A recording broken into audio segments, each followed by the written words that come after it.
Welcome to the Deep Dive. We're here to take complex stories, detailed reports, piercing insights, and really boil them down into something clear and comprehensive so you can be truly well-informed. I'm your host. And I'm here to help navigate those complexities. It's always fascinating, isn't it, digging into the human stories behind the big headlines. Absolutely. And today we're diving headfirst into, well, the often chaotic, definitely high-stakes world of Formula One. We're focusing specifically on a team that's found itself in a really tricky and very public spot. Alpine. Exactly. Imagine this. An F1 team already struggling, absolutely desperate for the summer break, just hoping for a reset. Yeah, I'm needing that breather. Only for things to get even messier right before they could catch their breath. That's exactly what happened with Alpine recently. It's turned a difficult season into, well, a full-blown driver conundrum. It's a situation that's been bubbling under the surface for a while, hasn't it? Easy to forget, maybe, until something flares up again. Yeah, it really has. And it's so much more than just, struggles on track. Oh, definitely. It's like a high-stakes chess match playing out in real time. Every single move is scrutinized. Every decision gets amplified. And there are real human consequences, right? For the young drivers caught right in the middle of it all. Absolutely. That F1 pressure cooker environment, it doesn't just magnify wins. It brutally amplifies every mistake, every bit of doubt. Indeed. So our mission in this deep dive is to really unpack the complexities of this whole driver saga. We want to help you understand the immense pressure, it's almost crippling sometimes, on young talent trying to make it in F1. Yeah, the pinnacle of motorsport. And the strategic gambles the team leadership takes, gambles that, well, clearly don't always pay off. No. And ultimately what all this internal turmoil means for Alpine's immediate challenges and their future. Right. We're going to peel back the layers using a very detailed analysis we've reviewed to give you a really clear, comprehensive picture, sort of behind the scenes what's actually going on inside this beleaguered team. And the thing that really brought it all back into focus, the immediate trigger, was something that just hammered home how precarious things are. FRANCO COLAPINTO's crash. Exactly. That big testing crash at the Hungaroring. Yeah. It was such an unfortunate and expensive postscript to what was already a very, very bad year for Alpine. Who are, let's not forget, dead last in the championship race. Dead last. It just seemed to perfectly encapsulate the nightmare they're living through. It really did. It wasn't just an incident. It felt like a symbol of where they are. So let's start there. Let's dig into the anatomy of Alpine's mid-season turmoil, beginning with just how beleaguered they really are. Yeah, okay. So Alpine is last in the championship. And for a factory team, Renault behind them with huge aspirations, being last is, well, it's a profound struggle. It's not just a blip. It signals deep problems. Right. Issues that go way beyond just bad luck. They were heading into that summer break after, honestly, one of their worst weekends of an already terrible year. They've been consistently off the pace, battling not just other teams, but seemingly, their own car, their own processes, maybe even their own confidence. It feels like they're fundamentally struggling to find performance, doesn't it? And Right. consistency. Exactly. And it was against that backdrop, that demoralizing backdrop where every single test lap, every bit of data counts. Every shred of confidence matters. That the Colapinto crash happened. And this wasn't like a minor tap. No. The analysis we looked at called it an expensive and disruptive crash. Hungaroring, turn 11, right-hander. It's fast. High speed, high consequence. Yeah, the source was clear. There are no small shunts there. The car gets loaded up. Any mistake, any loss of control, it gets punished. Severely. Usually big damage. Thankfully, he was okay. Physically okay. That's always the main thing. Absolutely. But the repercussions, they went way beyond just the repair bill, didn't they? Yeah, the immediate impact was actually quite significant. Beyond the money or another dent in confidence, it accidentally ended Alpine's crucial Pirelli 2026 tire test work. Which they were doing with their 2025 car. Right. And that's not just losing a day of running. That's lost data, lost development time for the future, especially with those huge 2026 regulation changes coming up. Teams use these tests, often with current or modified cars, as sort of development mules, right? To understand the new tires, how they'll work with future designs. So losing this time means Alpine is now playing catch-up on a really fundamental piece of that 2026 puzzle. Now, Colapinto did get back out later, didn't he? They were running a private program with the 23 car at the same time. Yeah, a bit of damage control, maybe. But the interruption to that specific forward-looking 2025-2026 test, that was a major setback for a team already behind.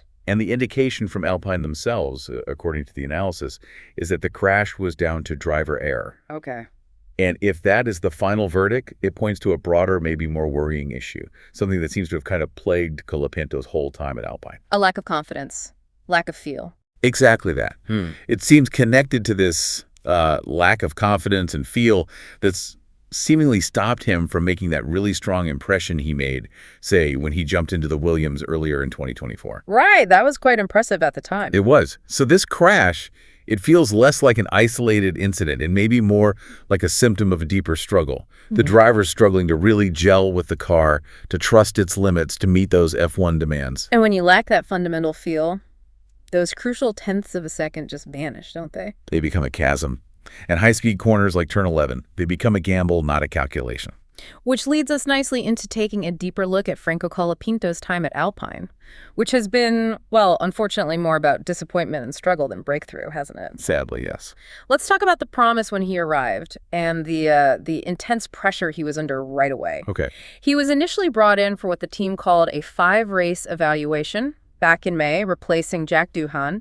Sounded clear, limited. Right. Performing these 5, we'll see. But then the analysis highlights how Flavio Briatore, the team boss, known for being blunt, results-driven. Very results-driven. He quickly revised that, started hinting Colapinto was probably around for the long haul, and definitely would be if he got the results Briatore thought were possible. So the goalposts moved immediately. Exactly. From a short evaluation to this open-ended performance mandate based on Briatore's personal belief, that adds immense pressure right from day one. Huge psychological burden. Yeah. Imagine being told you've got 5 races, then suddenly actually prove yourself indefinitely, meet my expectations. It's tough. And that pressure, well, it's shown up starkly in the results, hasn't it? Yeah, the numbers don't lie. 8 races later, he trails Pierre Gasly 13-0 on points. 13-0. That's a big deficit. Undeniable. Significant. And he just hasn't looked like changing that, has he? Or even consistently challenging for points, even when Gasly has occasionally dragged that Alpine somewhere it shouldn't be. So his results, frankly, they aren't an improvement on DOOHAN'S. No. Which, from the team's point of view, kind of defeats the purpose of making the swap in the first place. They wanted more performance, and it hasn't really materialized. And it's no secret, the source material makes this clear, Briatore is not satisfied. Far from it. The analysis explicitly says he's not convinced both cars will be in the mix when the Alpine is actually capable of scoring. Which puts Colapinto in a really precarious spot. When a leader like Briatore, with his history... Ruthless driver management. Exactly. When he voices that kind of dissatisfaction, it's a clear signal. The clock is ticking. Team leadership expected more by now. Definitely. And we need to understand the psychological and technical hurdles he's faced. It's not just about raw pace or talent. Right, it's more complex. He's had a psychologically bruising time at Alpine. Not just the Hungarian crash, but remember, he never seemed comfortable after crashing in his very first Alpine qualifying session. I'd forgotten that. Your very first competitive session, you hit the wall. Think about the impact of that on a young driver's confidence. It can make you hesitant, second-guess pushing to the absolute limit, which you just have to do in F1. You become cautious, maybe, and it becomes a self-fulfilling thing. Potentially, yeah. You know, it's easy for us on the outside to just look at results, but the car itself plays a huge role. Enormous, often underestimated. And the Alpine is fundamentally different from the Williams he drove before. Much stiffer platform, apparently. Yeah, think of the difference between, say, a normal road car and a go-kart with 0 suspension. Okay. A stiffer platform means less give, less flex over bumps, curbs, through corners. It's less forgiving. Makes it really hard for a driver, especially a new one, to feel the car's limits precisely, to build confidence. It demands a very specific driving style. Precise, almost brutal. It does. And that takes time to master, even for veterans. And on top of that, the Alpine is just considered a difficult car generally. Difficult to drive, period. And particularly weak in races. Mm-hmm. Especially on tracks where energy management is key. Explain energy management quickly for listeners. Sure. It's about how efficiently the hybrid power unit uses and deploys its electrical energy over a lap, over a race. If a car is weak there, they might run out of boost sooner, or can't deploy it as effectively, or for as long as rivals. Which means a power deficit, especially later in stints. Exactly. When tires are going off, energy deployment is critical. So you combine a stiff, unforgiving chassis with Poor energy management. It's a vicious circle. Underperformance, frustration. Okay, let's really unpack that, because it's crucial context, isn't it? It really is. What you're saying is these aren't just excuses for his performance. This is the reality he walked into. Stark reality, yes. So any fair judgment of Colapinto has to consider these things. Thrown into a difficult car, mid-season, no proper preseason. No time to adapt properly. Battling technical quirks, the psychological hit from an early crash. These are fundamental disadvantages. They would challenge anyone, let alone a young driver trying to prove himself under that kind of scrutiny. It's not just a rough patch. It's like a structural hurdle he's had to face. Precisely. And yet, despite those real mitigating factors, he has seriously tested Alpine's patience. He has. His qualifying has generally been too far back. You can't replicate Gasly's occasional points heroics from P18. Right. Even a great race drive is just damage limitation from there. And the analysis we looked at mentioned that there were people inside the team who weren't convinced replacing Doohan with Colapinto was the right move initially. Internal skepticism from the start. Yeah. Possibly fueled by his earlier struggles to consistently match Albon at Williams, which adds more pressure. But wasn't he the one who scored points for Williams? He did show he could do it. He absolutely did, which proves he's clearly no mug. He's a good driver. He's just, he's looked like a shadow of that potential at Alpine for a whole combination of reasons. The environment clearly isn't working for him right now. And amidst all that frustration, there have been some flashes of potential, which ironically makes it even more complicated, doesn't it? It does. The source material points out a few promising moments. He outqualified and beat Gasly in Canada. And again in Hungary, the most recent race before the break. Looked quicker in Britain, too, apparently, before spinning in Q1. Yeah, another moment that just speaks to the pressure, the fine margins involved. Yeah. These moments show the doubt is there. It's just not consistent. And what's really fascinating, maybe most frustrating for him, is that even when he did look solid in Hungary, showed real pace. The whole team had a terrible weekend overall, exceptionally uncompetitive. And adding insult to injury, they had wheel gun problems at both his pit stops. Costing him something like 13 seconds of race time, which is an eternity in F1. So his final result looked much worse than it actually was. Dramatically worse. It's a perfect example of how good drivers can be totally hampered by team issues, car issues, things completely outside their control. It reinforces that point. He's clearly a good driver, better than he's looked at Alpine. Definitely. And that kind of compounded bad luck when you're already under the microscope, it's incredibly demoralizing. Makes it almost impossible to show what you can really do. Which brings us to the other key person in this drama, Jack Doohan. Alpine's own academy product, but in many ways, he's become the forgotten man in this whole saga, hasn't he? He really has. And his story is just as important to understanding where Alpine are now. It's easy to overlook him now, with all the focus on Colapinto. But the analysis explains, after he was dropped, he kind of rapidly became the forgotten man of F1 2025. But internally, he didn't just disappear. No. He kept his head down, apparently worked on the basis that he would be back in the car for the British Grand Prix if Colapinto didn't perform. So he had an expectation or maybe an understanding. It seems so, but he's remained on the sidelines ever since, just watching this situation unfold. And you can only imagine how he must feel. Incredibly hard done by. And you'd have to say, justifiably so. Lost his F1 seat, maybe his whole F1 future. For a change that, if you look purely at the results, hasn't achieved anything for the team. Nothing tangible. From his viewpoint, his dream seat was sacrificed. It didn't deliver the team improvement they wanted, yet he's still out. That's a bitter pill. To really get the nuance here, we need to compare them closely. The numbers don't scream answers, but they do tell a story if you look. Yeah, the analysis called comparing their stints an underwhelming exercise because the points results were similarly disappointing. But digging into the raw pace, subtle differences emerge. Let's look at the data. When Doohan was dropped, his average qualifying position, ignoring penalties for others, was 15.5. Okay. Best start was 11th in Bahrain. And crucially, his average deficit to Gasly across sprint and main qualifying, just 0.16 seconds. Pretty close. Very close. And he outqualified Gasly twice. China Sprint, Miami GP showed he could do it. Okay, now Colapinto. Over his longer stints. His average qualifying position is 16.5, a full place lower. Average deficit to Gasly, 0.25 seconds, a bit bigger gap. Best qualifying was 12th in Canada, though he started 10th after penalties. Right. And he's also outqualified Gasly twice, but over 8 weekends compared to Doohan's initial shorter run. The analysis mentioned his deficit would drop slightly if you discount Silverstone Q1, where he spun. Yeah, but it also argued it's relevant to include because it was his mistake. Yeah. Part of the overall picture. So the verdict seems to be they're clearly close in qualifying, hundredths of a second in it. Very close. But DOOHAN'S overall pace, that slightly smaller average deficit, those specific instances over his shorter stint, it showed more of a consistent threat to Gasly. A threat that Colapinto has struggled to replicate as often. That's the suggestion. It's nuanced, yeah, but in F1, those hundredths, they're everything. Q2 versus Q1 exit.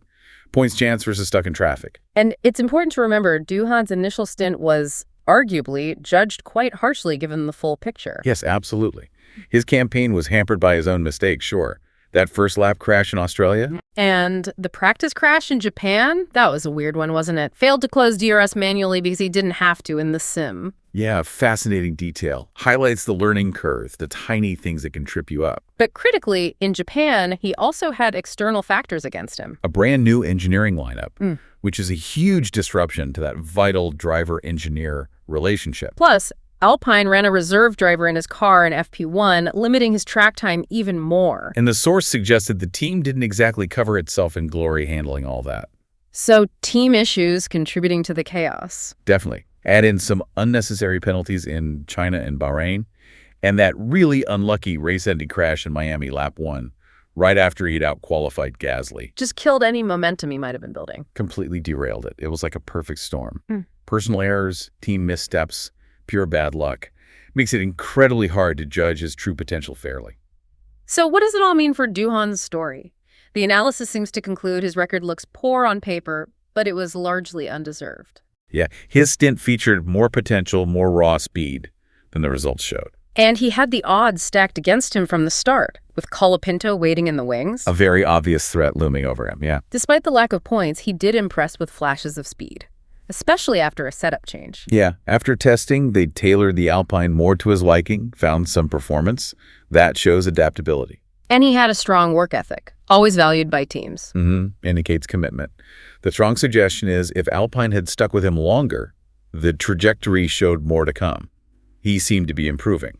An upward path cut short. Unfortunately, yes. Which brings us squarely to the driving force behind all these changes. Flavio Briatore.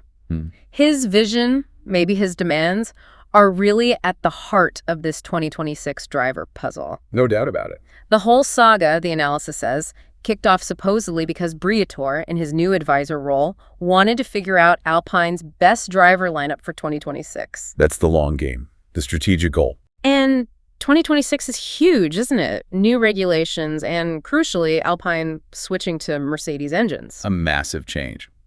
Briatore clearly believes this switch, plus the new rules, will vault them up the order. So getting the perfect drivers to capitalize on that potential becomes absolutely critical in his mind. Paramount. And that belief, that conviction about the future, it informs his whole approach. Aggressive, sometimes ruthless. He's been keen to keep the pressure on Colapinto, constantly evaluating. Openly so. The situation's been incredibly fluid for Colapinto. Secure 1 minute, facing replacement the next. There was even talk of courting Bottas for a change this season. Yeah, interest was reported. That tells you everything about the atmosphere under Briatore. Intense, volatile, results now. He's not afraid of big, uncomfortable changes if he thinks it means performance. And this really highlights his performance-first philosophy, which is classic Briatore, right? Absolutely. Consider the irony. Jack DOOHAN was one of their own, product of the academy they've spent a lot of money and effort on. He was meant to be the story of how Alpine moved on from that embarrassing Oscar Piastri situation 3 years ago. A PR disaster for them. DOOHAN was set to be the first Alpine Academy graduate to actually race for the F1 team. Homegrown success, clear talent pipeline. A great narrative. But Briatore, with his laser focus, just turned his back on that narrative. The source material said the academy investment, the history, the story, it had no resonance with him. None. For Briatore, it's explicitly stated, all that matters is performance. Full stop.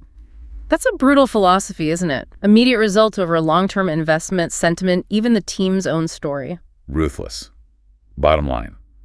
And whatever his intentions were, this mess is ongoing. And it has no clear, clean resolution in sight. Everyone's just stuck in this unsettling limbo. So where do they go from here? Alpine's at a crossroads. Some incredibly difficult, high-stakes decisions ahead. Decisions shaping not just 2025, but maybe that ambitious 2026 plan, too. Yeah, it's crunch time. If they were going to make another change, another twist in the tail, now would be the logical time. The summer break. Natural pause in the calendar. Allows for a reset, reflection, and crucially time to prepare whoever gets the seat for the rest of 2025. It's a clean break point. Could minimize disruption. Which they've had far too much of already this year. Definitely. But the problem with deciding what to do with Colapinto is that the most rational, maybe fairest thing now is exactly what applied to Doohan earlier. Meaning, now that they've picked him, maybe he should be given proper time to prove himself, to adapt, overcome those hurdles. And Briatore should maybe accept his own rapid decisions created more pressure, more problems. In a purely logical world, perhaps, but second-guessing Briatore, expecting patience. Probably foolish, given his track record. Yeah. His MO is aggressive pursuit of results, immediate changes, not long, slow-burn projects if he sees a quicker fix. And from Doohan's side, or those supporting him, it must feel incredibly unfair now. Yeah, Colapinto's had more races now than Doohan got initially. Which leads to that argument. Has Colapinto been given indefinite incumbency, regardless of performance? Raises questions about fairness, consistency, and how they apply expectations. If one driver gets X races and another gets X plus Y with similar results, it looks arbitrary. Could cause resentment. So if we take Briatore at his word, that this is all about 2026, not commercial factor. Not external backing, yeah. What does he do for the rest of this year? There's a case for just letting Colapinto get on with it, right? Giving one last clear chance to secure an F1 seat long term. See how he copes. Because if he leaves Alpine now, it's hard to see where he goes next in F1. Very difficult. Unless, maybe, Cadillac in 2026 takes a punt, a real long shot. So his best chance of staying, besides any potential financial backing from Latin America, which can play a role sometimes, is simply that Alpine genuinely sees that recent pace in Hungary as the start of a real, consistent improvement. A much-needed uptick, yeah. Yeah, a huge gamble for him and for the team. But then there's still Jack Doohan's potential return. Still a viable option, despite everything. Very much so.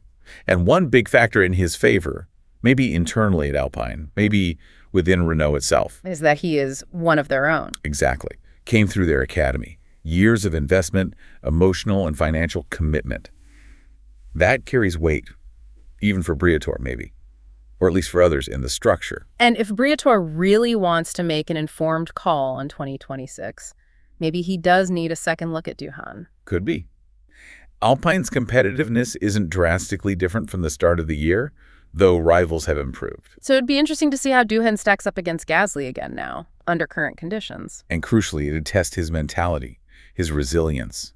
How does he respond to being dropped, sidelined, then getting one last unexpected chance? The source material suggested it was understood internally that if another change was made, it would be Doohan getting back in. So there's still a pathway for him to reclaim that seat. It's not off the table. Seems not. Of course, this being F1, there's always the chance Briatore goes in a completely different direction. Always possible. Plugging in someone like Bottas seems unlikely now, with him seemingly focused on Cadillac for 26, but promoting another, even younger reserve. Like Paul Aron. He's been getting FP1 time, doing Alpine testing. An interesting experiment, maybe? But would that cause even more problems? Rotating Doohan out for Colapinto only to then bring in a third option. It would certainly complicate an already messy narrative, wouldn't it? Almost farcical. Sends a chaotic message about their driver development, their strategy, their stability. Could look desperate. It's complicated, no doubt about it. We've called it a mess all along, and for good reason. And the sad truth is, whatever happens next, someone loses out. It will inevitably come at the cost of a good, talented young driver who genuinely deserves better. Whether that's Colapinto, facing all that pressure and difficulty, or Doohan, feeling unfairly sidelined. Both have shown talent. Both are caught in this system where strategic gambles, immediate results, often seem to override nurturing talent and long-term development. It's unfortunate. Really is. So just to recap this deep dive, we've looked at Alpine's big 2026 goals clashing head-on with their current struggles. Yeah. And that tension has created this difficult, sometimes heartbreaking human cost involving Colapinto and Doohan. It's a stark reminder, isn't it? Even at the absolute peak of motorsport, the human element is profoundly affected by those strategic choices made right at the top. You can really see how decisions driven by performance targets, big picture visions, they can have a massive life-altering impact on individual careers. It really shows how a team's internal dynamics, its leadership philosophy, its patience, or lack thereof, can literally make or break a young driver's future. And it leaves us with a really interesting question to ponder, doesn't it? One that goes beyond F1, really. Go on. Given everything we've discussed, Alpine's big academy investment, the talk about nurturing talent, then Briatore's ruthless performance now approach. What do you, the listener, think this whole messy situation tells us about the true value of academy programs versus that relentless demand for immediate results in today's Formula One? That fundamental tension between investment and instant gratification. Exactly. It's right at the heart of driver development. And Alpine seems to be really struggling to reconcile it. A question that definitely resonates far beyond the pit wall. Something to think about in any high-stakes environment. That's all for this deep dive. Thank you so much for joining us. Hope you feel much more informed about this fascinating and, often frustrating driver dynamic. We appreciate you tuning in and going deep with us. We'll catch you on the next deep dive.